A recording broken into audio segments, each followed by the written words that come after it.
Kkooti ya Maggye Makindye eyimbudde yali ssaabaduumizi wa poliisi Gen Kale Kahiyura oluvannyuma lw'omuwaabi wa Maggye okujja mu musango gwe. Kayihura wayimbuliddwa ng'ateekateeka n'okusibulwa mu Maggye essaawa yonna. Kayihura mu kkooti Makindye atuukidde mu bukuumi obw'enjawulo ng'awerekerwako emmotoka za poliisi ennawunyi nga omusibe ow'ekika kye.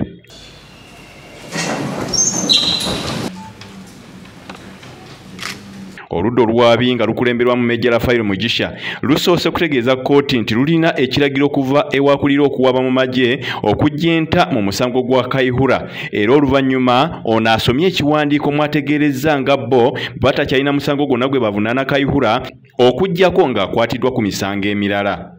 First the communication to them, but my Lord colleague will address court on the next course of action.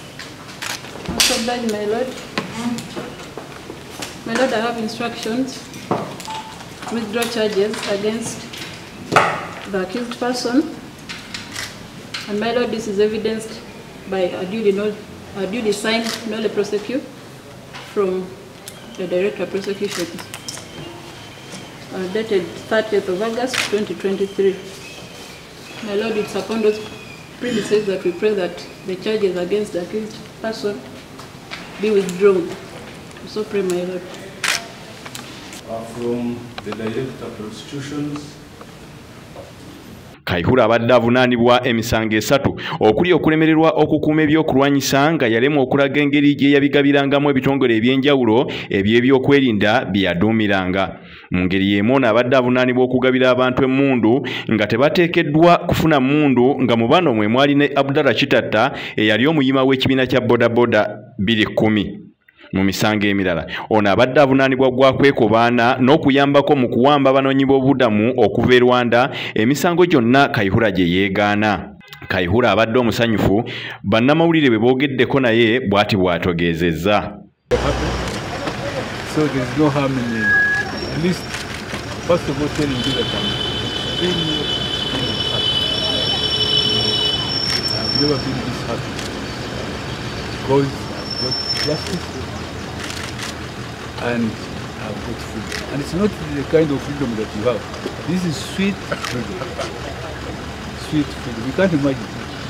You only appreciate freedom when you do it. That's when you appreciate how valuable it is. So I'm extremely happy. On behalf of my family and all those who have stood with us, including I want to appreciate His Excellency the President, Commander-in-Chief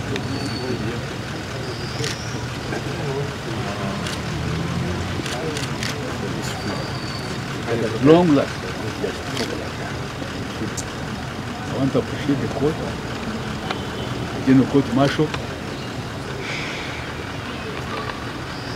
Chairman and the members of the Court Marshal, the officers of court who made this all happen. I never lost confidence that I would get justice from this court. I want to thank the UPDF leadership. I want to thank all those escorts who protected me. I want to thank our friends. I could go on and on.